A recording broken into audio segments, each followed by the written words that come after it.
11월 15일 금요일입니다. 이번 주도 이제 오늘 또 마지막 날이 됐네요. 자, 계속해서 이데일리 TV 뉴스 브리핑 이어가도록 하겠습니다. 자, 민주당 상법 개정안 이 내용이 이제 오늘 이데일리 신문의 이제 톱 기사입니다. 상법 개정안을 이제 민주당이 어제 당론으로 채택을 했고 이제 이거를 이번 정기국회에서 통과를 시키겠다. 지난번 이제 금투세에 이어서 대한민국 증시 선진화 방안에 이제 어떤 제도를 마련하기 위한 2탄이다. 이제 이런 성격이다라고 얘기를 해볼 수가 있겠습니다. 민주당이 어제 장론으로 채택한 상법 개정안의 주요 내용을 요약해서 좀 보면은요.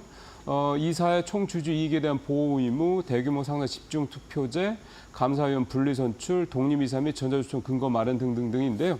핵심은 제가 보기엔 두 가지 정도로 보면 될 것 같습니다. 첫 번째는 그동안에 이제 이사회의 그 소위 말하는 충실 의무가 회사에만 주로 이제 돼 있었죠. 그러다 보니까 이사회는 회사의 이익에만 충실하면 된다. 이제 이게 그동안 오랫동안 가졌던 우리 기업, 특히 상장사들의 일종의 관행이었는데 이러다 보니까 회사의 이익만을 위해서 주주들의 어떤 그런 권리가 또 훼손되는 이런 일들이 빈번하게 벌어졌습니다. 물적 분할, 인적 분할의 아주 대표적인 예, 그다음에 유상증자, CB 발행 등등등 이렇게 해서 이제 발행 물량을 늘려서 이 주가가 희석되는 이런 상황들이 이제 사실 그 동안에 어떤 걸림돌 없이 회사가 맘먹으면 언제든지 했었던 거죠. 이거는 이제 기업의 이익에 충실한 거지 주주의 이익에 충실한 건 아닌 겁니다. 그래야 이제 우리나라 소위 말하는 이제 코리아 디스카운트의 주요 원인 중에 하나였고 지금 개인 투자자들이 미국 시장으로 떠나고 있는 또 외국인들이 떠나고 있는 그런 이유로 좀 계속해서 지적이 되어 왔는데 이제 그거를 기업뿐만이 아니라 이제 주주 이익에도 충실할 수 있도록 이렇게 소위 말하는 이제 투 트랙으로 이제 만들어간다. 이게 이제 가장 큰 의미가 있다고 좀 볼 수가 있겠고요. 두 번째는 집중 투표제를 좀 눈여겨봐야 될 것 같은데요.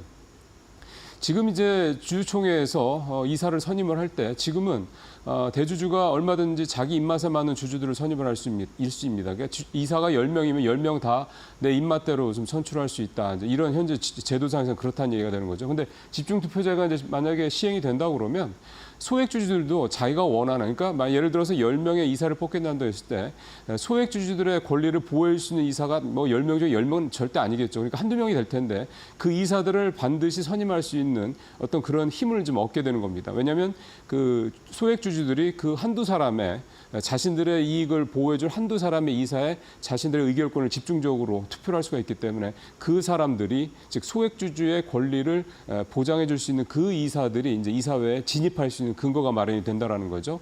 그러면 이제 이사회에 이제 그런 이사들이 들어간다 그러면 당연히 앞서 말씀드렸던 그런 사항들, 즉 주주들의 소액주주들의 권리를 훼손할 수 있는 이런 사항들에 대해서 목소리를 낼 수 있게 된다는 겁니다. 그러니까 지금과 같은 이런 상황들이 앞으로도 계속해서 벌어지기는 이제 어렵게 됐다 이렇게 볼 수가 있는 거죠. 이게 결국은 지금 우리 시장을 짓누르고 있는 코리아 디스카운트의 어떤 여러 가지 문제점들을 해소할 수 있는 방안이 될 수 있다 이런 해석이 나오고 있는 겁니다.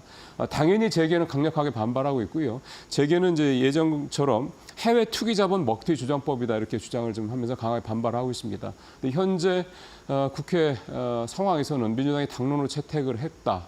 결국 이제 통과될 가능성이 높다는 점 때문에 이번 정기국회에서 이제 이 문제를 놓고 상당히 좀 논란이 될 수 있고 뭐 여당에서는 이제 대통령이 거부권을 행사해야 된다 이런 얘기도 좀 나오고 있는데요. 이제 뭐가 과연 이제 우리나라 주식시장의 선진화를 위한 일인지 잘 판단해야 될 시기가 온 것 같습니다. 자, 두 번째 기사입니다. 배짱개미 코스피 반등에 베팅했다. 예, 개인 투자자들 코스피가 이제 바닥을 거의 이제 다가오고 있다라고 판단하고 있다 이런 얘기가 되겠습니다. 최근에 이제 저가 매수 특히 이제 그동안에 좀 많이 떨어졌던 대표주들에 대한 저가 매수에 개인 투자자들이 적극 나서고 있다 말씀드렸었는데 이 코스피 반등이 이제 얼추 이제 올 때가 됐다라면서 이 코스피 반등과 관련된 그런 이제 상품에 이제 투자를 하고 있다는 얘기인데요. 대표적인 상품들 한 두 가지만 말씀드리면 최근 한 주 동안 코스피 200 지수 일별 수익률의 2배를 추정한 레버리지 ETF에 2,300억이 넘는 돈이 들어왔고요. 그다음에 이 코스피 200 지수를 추종하는 ETF에도 500억이 넘게 돈이 들어왔습니다. 즉 지수에 투자하는 ETF들인데 하나는 레버리지고 하나는 그냥 그대로인데 여기에 이제 투자를 했다라는 얘기는 결국 이제 지수가 이제 반등할 상황이 가까워오고 있다. 이렇게 이제 투자자들이 판단하고 있다. 이런 얘기가 좀 되겠습니다. 자, 세 번째 이제 트럼프 공포 저평가주로 맞서라라는 이제 제목이 좀 나오고 있습니다.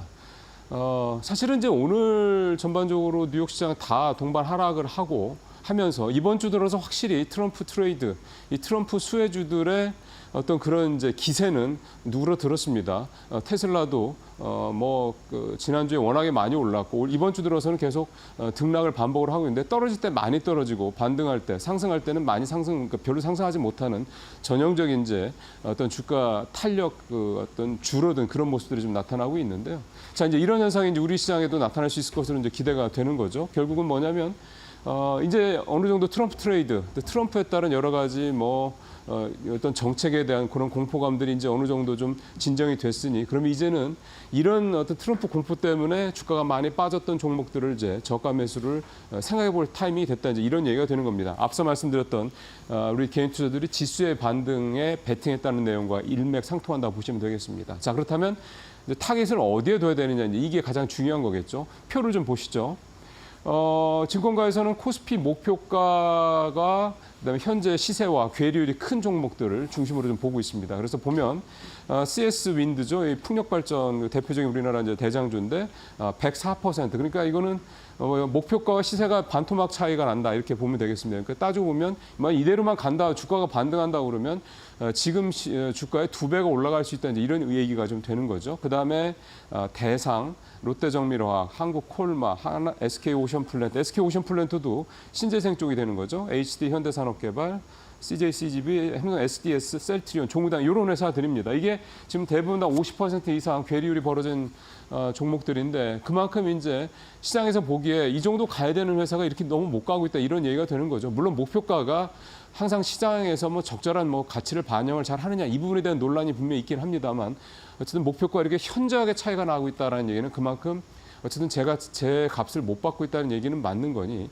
저평가가 된 어떤 이런 종목들 이런 부분들에 대해서도 좀 혹시라도 이제 시장의 반등에 어떤 베팅을 하시는 투자자분들이 계신다면 종목을 선정할 때 참고하시면 좀 도움이 되실 것 같습니다.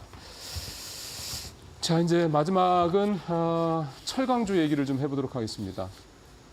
사실은 철강주는 계속 요 몇 년 안 좋았고요. 중국 때문입니다.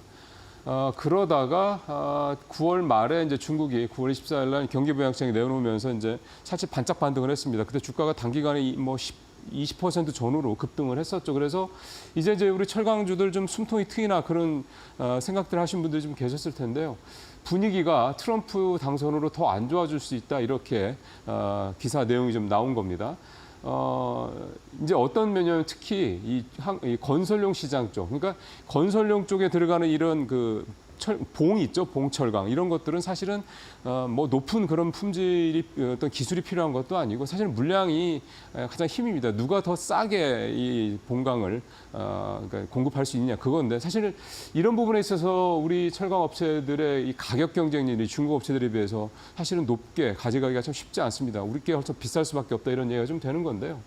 이제 트럼프의 어떤 그런 보복 관세 이런 걸 통해서 전 세계적인 어떤 중국산 이런 철강 제품의 수요가 좀 줄어들 수밖에 없다. 그럴 경우에는 중국산 제품들이 더더군다나 이제 더 싼 가격을 무기로 우리라든가 그러니까 어떤 미국의 어떤 그런 부분들을 좀 상쇄할 수 있는 이런 인근 지역으로 좀 확장될 가능성이 높다 이런 거고 결국은 앞서 말씀드린 이 건설용 시장, 즉 기술력이 낮고 단가가 굉장히 낮은 이런 어떤 철강 제품을 중심으로 우리가 시장을 특히 국내 내수 시장을 이룰 수도 있다 이제 이런 얘기가 좀 되는 겁니다.